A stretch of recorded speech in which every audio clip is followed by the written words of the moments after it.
kalikasan. Smoke free ang hangin at paligid na malinis. Smoke free sa awit na ito'y pinababati. Smoke free, tinig natin sa hangin na maghahatid upang ang buhay natin ay di agad na mapatid. Oh, smoke free ang hangin at paligid na malinis. Smoke free sa awit na ito'y pinababati. Smoke free, tinig natin sa hangin na maghahatid upang ang buhay natin ay di agad na mapatid.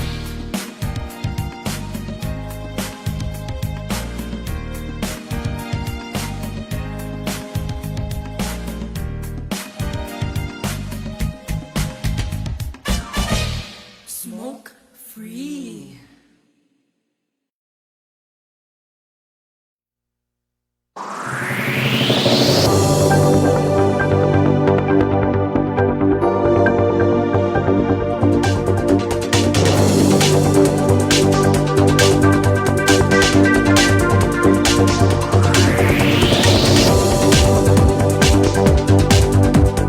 TunePocket.com.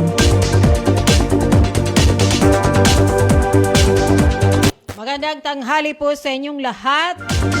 Para po sa Alejandro Broadcasting Network, Balitang Tanghali, ngayong araw na Martes, August 25, 2026. Para sa Balitang National, Local News, Sports and Showbiz. At syempre ang iyong health tips. Dito lang po yan sa Alejandro Broadcasting Network, ABN Balitang Tanghali. Para sa unang balitang nasyonal, lumutang ang mga bagong pangalan gaya ni na Antonio Pagong, Timon Andreo Pusa, Sonic Sobelat at tatlong iba pa sa listahan ng recipient ng confidential funds ni Vice President Sara Duterte sa pagpapatuloy ng impeachment trial sa Senado kahapon. Ika-17 araw na pandinig, kabilang sa mga kahinahinalang pangalan sina May Pamana, Shane Ngitngit at Don Piang. Ayon kay dating Office of the Vice President Special Disbursing Officer Gina Acosta, hindi siya personal nakasaksi sa transaksyon at ibinabase lamang ang dokumento sa isinumite ni OBP Security Chief Colonel Dante Lachica. Batay sa mga acknowledgement receipts, sumanggap ang mga naturang pangalan ng halagang mula 100,000 hanggang 250,000 para umano sa pagbili ng impormasyon at pag-upa ng transport vehicle. Sa pagtanong ni Prosecution Private Counsel Amado Berhil Ligutan, kinompronta si Acosta sa resibo sa pangalan ni Pagong na may halagang 100,000. Nasa listahan din si Pusa na nakatanggap ng 100,000 para sa transport rental, si Piang na 250,000, si Ngit-Ngit na 150,000 at si Belat na 100,000. Git ni Acosta, hindi niya nakita kung aktual na ibinigay ang pera sa kinalya. Umaasa siya kay Lachica na itinalaga ni Duterte upang magsagawa ng confidential activity ng OBP. Gayon din sa mga dokumentong ibinigay nito bilang liquidation o accounting ng mga gastusin, inamin din niyang Lachica mismo ang kanyang kinonsulta upang mapatunayan ang mga naturang dokumento.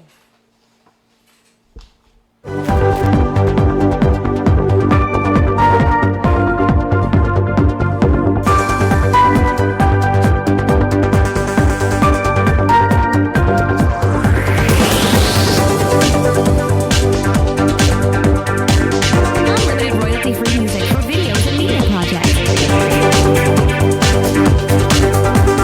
Para sa karagdagang balitang nasyonal, kinumpirma ni Bureau of Customs Commissioner Ariel Nepomuceno na magsasampa ng kawanian ng kasong administratibo sa National Police Commission laban sa mga tauhan ng Philippine National Police Highway Patrol Group na nanita sa personal na BOC.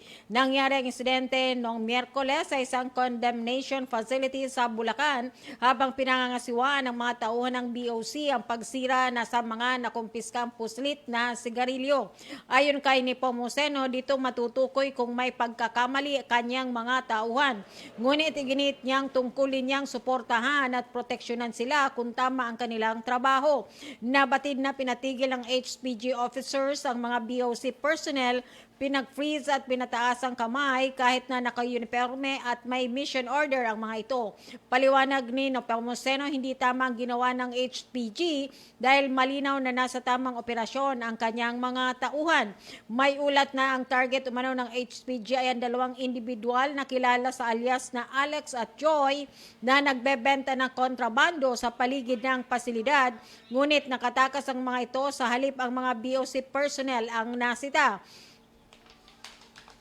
Matapos ang insidente, agad na nirelieve sa pwesto ang mga naturang HPG officers noong Huwebes. Nanindigan si Nepomuceno na walang puwang ang bastusan sa kapwa lingkod bayan. TunePocket.com.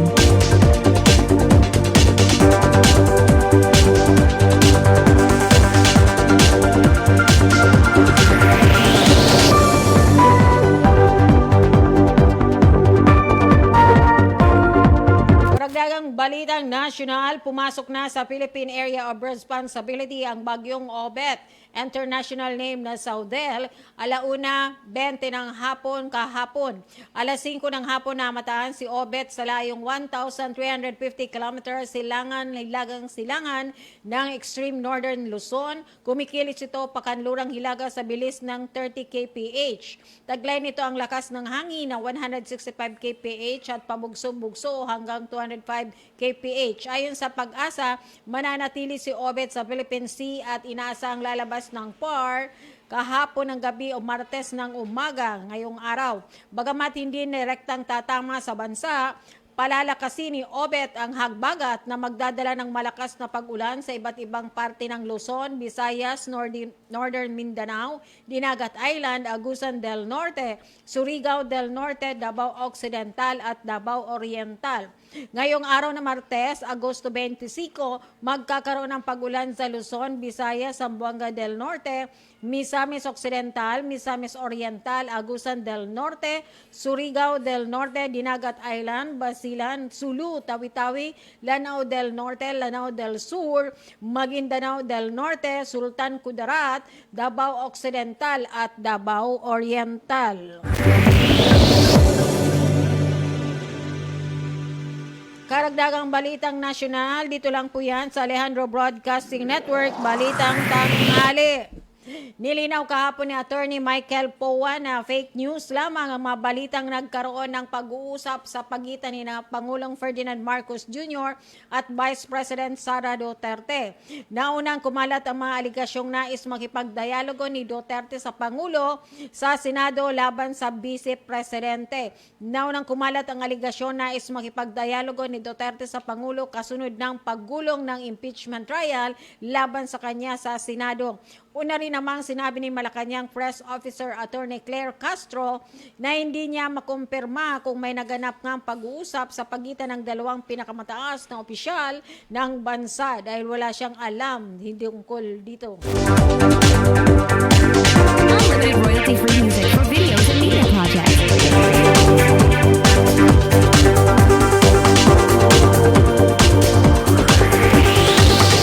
Isusubasta ng Bureau of Custom ang Porsche 918 Spider na pag-aari ng aktor na si Derek Ramsey matapos matuklasang illegal umano ang pagkapasok nito sa bansa.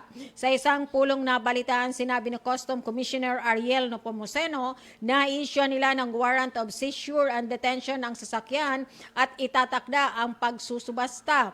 Lumitaw na ang nasabing supercar ay inimport sa Pilipinas noong 2021 at nagkakahalaga sa pagitan ng 50 million at 100 million, ngunit inileklara ito sa BOC bilang isang Porsche Boxster na nagkakahalaga lamang ng 10 million kaya nasa 1.8 million lamang ang binayarang tax. Dahil dito sinabi ng Custom Chief, nakakasuhan nila ang importer, shipper at consignee ng imported na sasakyan, gayon din ang custom officer na humawak ng deklarasyon nito.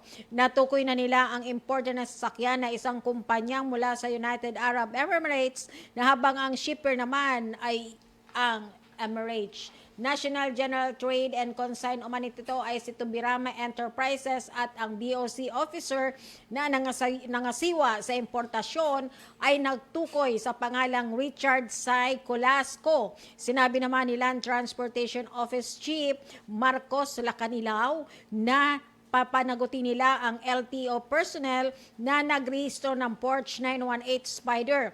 Nakakuha ng mga dokumento at rehistro ang sasakyan kahit may nakitang problema sa deklarasyon nito sa custom. Nilinaw naman ni Ramsey na hindi siya ang nag-import ng sasakyan at binili niya ito 4 na taon na ang nakalipas mula sa isang nangangalang John Lee ng J-Works na nagsabing nabayaran na ang mga buwis at iba pang kaukulang obligasyon para sa sasakyan. Unlimited royalty-free music for videos and media projects.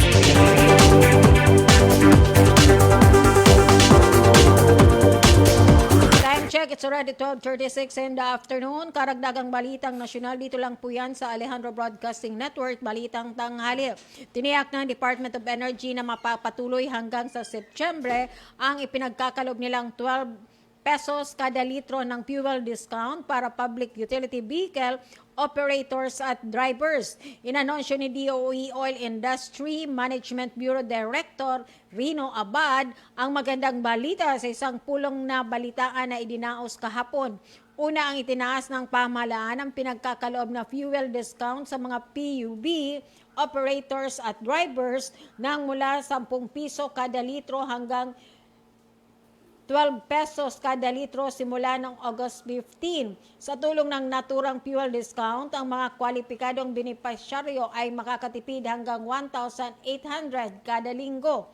Batay sa datos ng DOE na batid na hanggang August 19, nasa 97,910 public utility vehicle operators at drivers na ang nakinabang sa fuel subsidy program ng pamahalaan.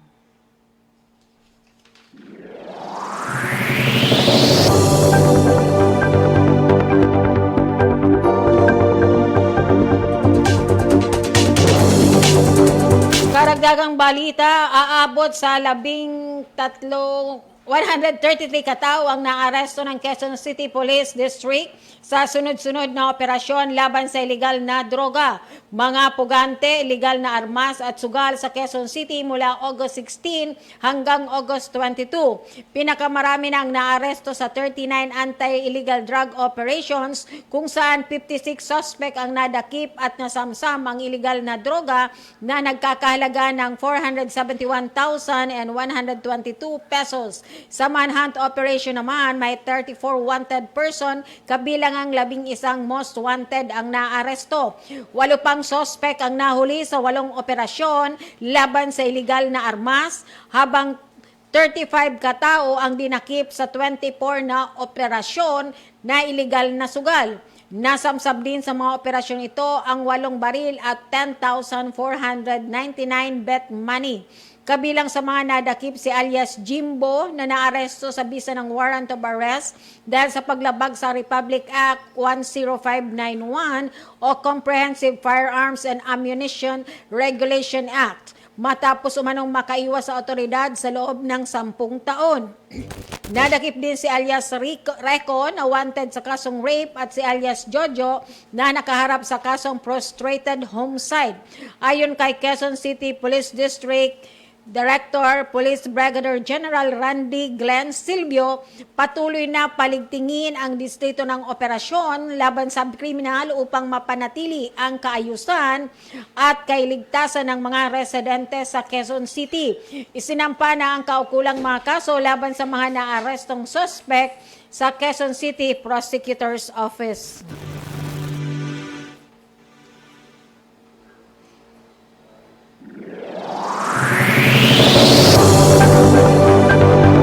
Para sa balitang probinsya, Camarines Sur, San Jose Camarines Sur, naputol ang kaliwang kamay at nasugatan sa mukha ang isang pulis matapos pagtatagain ng inerespondehang nag-aamok na lalaking may sakit umano sa pag-iisip. Sa Zone 1, Barangay Kalalahan, San Jose Camarines Sur, Kamakalawa.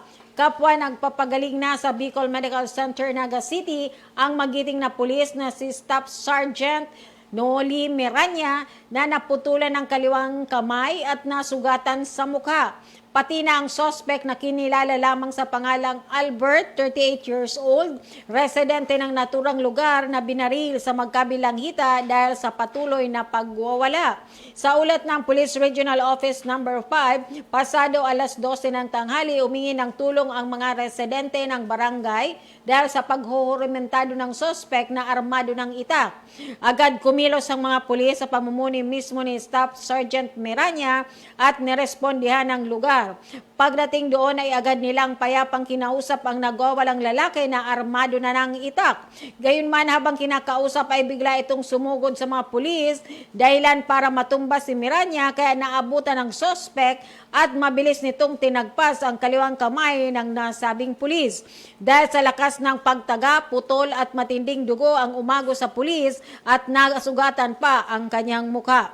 Dahil dito napilitang paputukan ng mga kasamang pulis ang mga kabilang hita ng sospek na sanhi upang dugang humandusay. Mabilis na magkasamang isinugod ang sugatang pulis at sospek sa Partido District Hospital na kalaunay inilipat sa malaking pagamutan sa Naga City dahil sa maselang kalagayan. Pinuri naman ng opisyal at kapwa pulis ni PSS Miranya na habang buhay ng walang kaliwang kamay dahil sa ipinamalas na katapangan at kagitingan sa tawag ng tungkulin bilang pulis.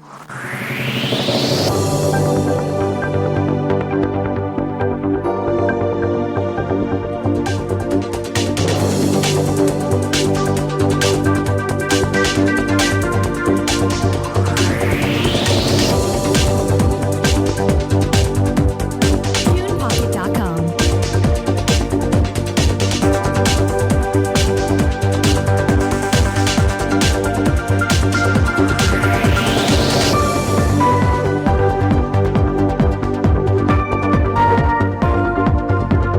Karagdagang balitang probinsya sa Baguio City, nasa 106 na barangay sa Cordillera Administrative Region ang natukoy na nanganganib sa landslide at flash flood dahil sa patuloy na pag-ulan dulot ng habagat. Dahil dito nagbabala ang Mines and Geoscience Bureau Cordillera sa posibleng mga pagguho ng lupa at pagbaha dahil sa patuloy na pag-ulan dulot ng habagat, kaya hinihikayat ang mga otoridad na maghanda sa posibleng evacuation o paglikas ng mga residenteng maapektuhan. Naglabas din ng kautusan si MGB Cordillera Regional Director Socrates G. Garland sa lokal na pamahalaan ng lalawigan at Disaster Risk Reduction Council para i-monitor ang iba't ibang lugar, partikular ang mga nakakaranas ng matinding pag-ulan at mga nasa tabing ilog. Natukoy ng MGB ang 106 high-risk barangay sa Cordillera. Ang Benguet ay may 24 landslide-prone areas sa Atok, Bukod, Itugon, La Trinidad, Tublay at Baguio City, habang ang Kalinga ay may pinakamalaking konsentrasyon na may 50 areas sa Tabuk City, Pinokpok at Rizal, particular sa Barangay Liwan. Ang Ifugao ay may 22 high-risk areas sa Aguinaldo at Alfonso Lista, habang Mountain Province ay 7 sa Paracelis at ang Apayao ay may 3 sa Coner. Inaasahan na abot mula 50 to 200 mm ang posibleng bugso ng ulan buong lalawigan sa lungsod sa susunod na 7 araw.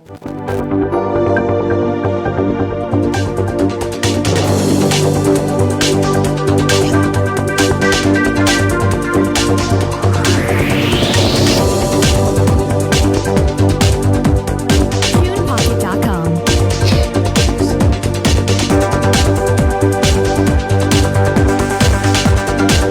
Patay isang 35 anyos na utility worker ng isang fast food chain ng pagbabarili ng 2 armadong lalaki sa utos umano ng katrabahong babae na nasibak dahil sa kanilang pag-aaway noong Huwebes. Hindi pa tinukoy ng pulisya ang pangalan ng biktima habang inaarestado ang 3 sospek, kabilang ang nasabing babae na itinuturing mastermind sa pagpatay. Sa investigasyon ng Hain Police Station, naganap ang insidente sa isang fast food chain para sa barangay Don Mariano Marcos, Hain, Nueva Ecija, noong August 20 ng umaga kung saan lumabas na planado ang krimen at nag-ugat ng lumang alitan, biktima at ng babaeng suspect na kanyang dating katrabaho. Natanggal umano sa trabahong babaeng suspect dahil sa kanilang pagtatalo ng biktima. Unang nadakip sa follow-up operation ng driver ng motorsiklo na siyang nagturo sa kinalagyan ng babae or utak sa krimen, habang huling nahuli ang gunman sa barangay Valdefuente, Cabanatuan City.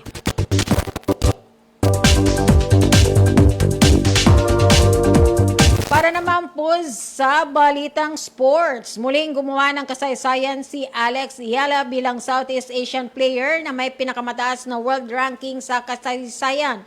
Sumampa si Yala sa panibagong career high number 18 sa inilabas na listahan ng WTA kahapon. Mas maganda itong 2 puntos mula sa kanyang dating pwesto na number 20. Sa kabuuan may 2,281 puntos na si Iyala. Malaking tulong ang kampyonato nito sa Mubadala DC Open at sa pagtungtong nito sa third round ng Cincinnati Open noong nakaraang linggo. Nalampasan ni Iyala ang dating pinakamataas na pwestong nakamit ni Yayuk Basuki ng Indonesia at Tamarin Tanasuga ng Thailand. Sa singles, siguradong seeded na si Iyala sa main draw. Posibleng hawakan nito ang number 17 sa seed US Open. Ito ang pinakamataas na seed ni Iyala sa isang Grand Slam event. Noong Wimbledon Championship, si Iyala number 29 seed sa torneo. Nakaabot ito sa 4th round ng naturang Grand Slam event, ngunit natalo ito kay Jasmine Paolini ng Italy. Puspusan na ang ensayo ni Iyala sa New York para matiyak na maganda ang kondisyon nito bago sumalang sa mixed double.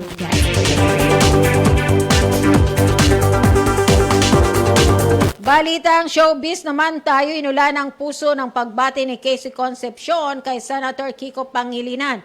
Maraming usap-usapan na nooy di umano'y nagkaroon ng disagreement ang mag-ama kaya hindi sila nag-uusap. Pero nabura ang lahat ng mga pagdududa tungkol doon. Kaya nakaayos na sila na one happy family na ulit. TunePocket.com.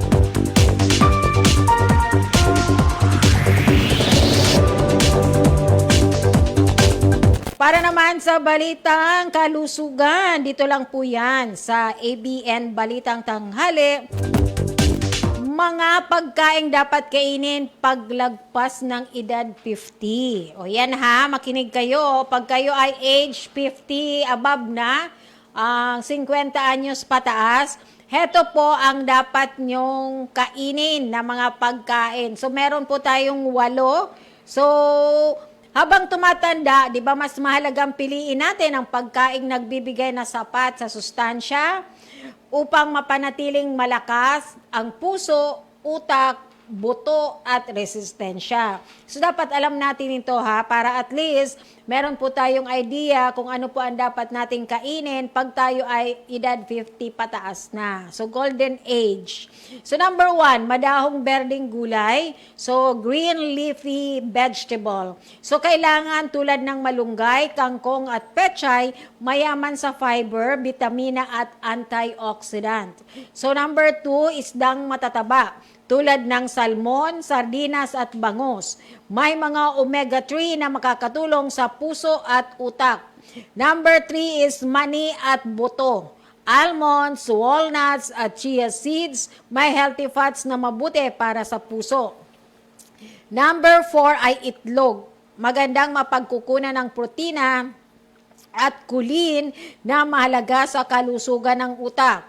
And number 5, beans at munggo. Mataas sa protina at fiber na nagkakatulong sa tamang pagtunaw ang pagkain at pagkontrol ng blood sugar. And then fruits, so prutas, orange, bayabas, papaya, berries, mayaman sa vitamin C at antioxidant na tumutulong sa resistensya. And then syempre tubig-tubig, prutas, exercise din po kailangan. Yes, thank you so much po pala sa ating mga viewers. I have 2 million viewers. Siyempre, maraming salamat sa Alejandro Broadcasting Network. And then, siyempre, kay Norin M. Peralta is watching right now. Diyan po sa Catanduanes. Nasa Catanduanes ka ba, Nora? And then sa lahat po ng nag-antabay dito sa ating programa, 30 Minutes Newscast, dito lang po yan sa Alejandro Broadcasting Network, Balitang Tanghali. So please don't forget to follow, like, and share Alejandro Broadcasting Network. And then syempre, ang lahat ng programa, dito po yan sa ABN. At lalong-lalo na po ang Balitang Tanghali. And then maraming salamat po sa ating mga boss, sa Boss G. Alejandro Alianza. Ayan po ang aming manager. And syempre siya po ang napakagaling na dance instructor po. And then syempre sa ating, ano yung sinasayo na Sir G? Basta dance instructor, Sir G. Ballroom. And then, syempre naman sa ating CEO, CEO, Madam Maricel Nator. And then, thank you so much din sa lahat po ng ating mga sponsors na nasa ating screen. And then, maraming salamat din po sa lahat. Sabi niya, Noren M. Peralta is watching from Catanduanes. So, nasa Catanduanes ka pala, Noren. So, pag pumunta ka naman ng Legazpi, try to, visit me or magkita tayo somewhere. Chika. And then, syempre, maraming salamat. Nakasama ko po si Sir Jonathan. And then, happy birthday po pala kay Ate Mahan Bilangel ng SMPC. Yesterday po, actually, ang birthday niya is nung 22.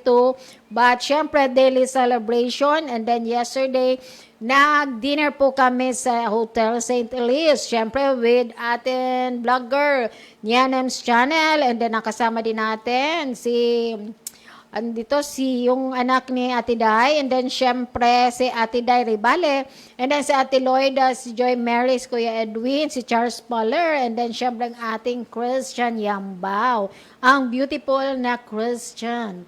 And then syempre, maraming salamat po. Time check, it's already 12:50 in the afternoon. I need to go now because magta-time in. Thank you so much. God bless everyone. And then don't forget yung Talent ABN ITV I Am Big, yung Talent Academy 2026. Okay, thank you so much. God bless everyone. Mabuhay po tayo.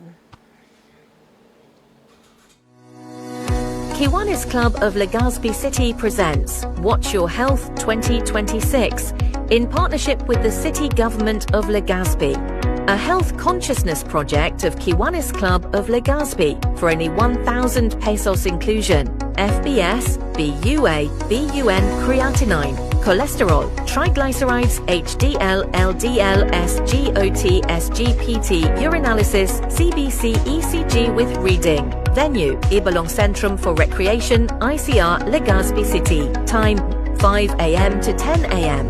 Extraction dates, July 26th, 2026, August 2nd, 9th, 16th and 23rd, 2026. Consultation dates, August 2nd, 9th, 16th, 23rd and 30th, 2026. With free consultations on site. Medical checkup, surgical checkup. Contact us, Tim De Villa Jr. 092285551820. Marlon Angelis 0916-256-7600. Acknowledgement Mayor Hisham Ismail and to the City Government of Legazpi for venue accommodation, Dr. Jab Bataga, and volunteer doctors from Bicol Regional Hospital and Medical Centre, Dr. Francis Gomez and City Health Office. Sponsors: Cotton City, Daddy's Angels Medical and Diabetes Clinic, TY Accounting Office, Bicol Memorial Park, Davies Paint Reinvented, Rabvax Animal Bite Treatment Centre and Medical Clinic, KGM Pharma Medical Corp, Mercantile Insurance, Veterans Bank, China Bank Savings, a subsidiary of China Banking Corporation, JBDC, J. Honson Builders and Development Corporation, Kim Shome, Engineering Consultancy Service, Jerry's, Roasted and Fried Chicken, Nelstar and Adam Fitness Gym, Rapid Global Medical Diagnostics Incorporated. Best Oil. Romancelli Residences. SRB San Roque Resta Bar. New Blossoms Catering Services Inc. Base Autocare at General Services. Gamit Pangkasa Presyong Pangmasa. Alejandro Broadcasting Network ABN. Alpha Insurance Services, CTPL and comprehensive for trucks, cars, tricycle and motorcycle, helping to improve the health of the world one community at a time. Fuji Denso Appliances, your trusted partner for home and business. Fuji Denso offers a wide selection of freezers, chillers, and refrigerators for reliable food storage solutions. Kitchen appliances for a sophisticated upgrade. Washers and dryers for clean and fresh clothes. And inverter air conditioners for cooling and energy-saving benefits. Fuji Denso is your smart choice for high-quality appliances. Build your dreams and upgrade the quality of your life with Fuji Denso. Quality above all.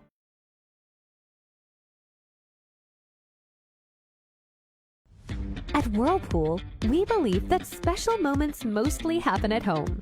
This is why we carefully design appliances that help you take better care of your family every day. From refrigerators, microwave ovens, cooking ranges, built-in cookers, dishwashers, and more. Each Whirlpool appliance combines elegance, efficiency, and performance to bring an effortless cooking experience in the comfort of your home. Create delicious meals with ease, only with Whirlpool.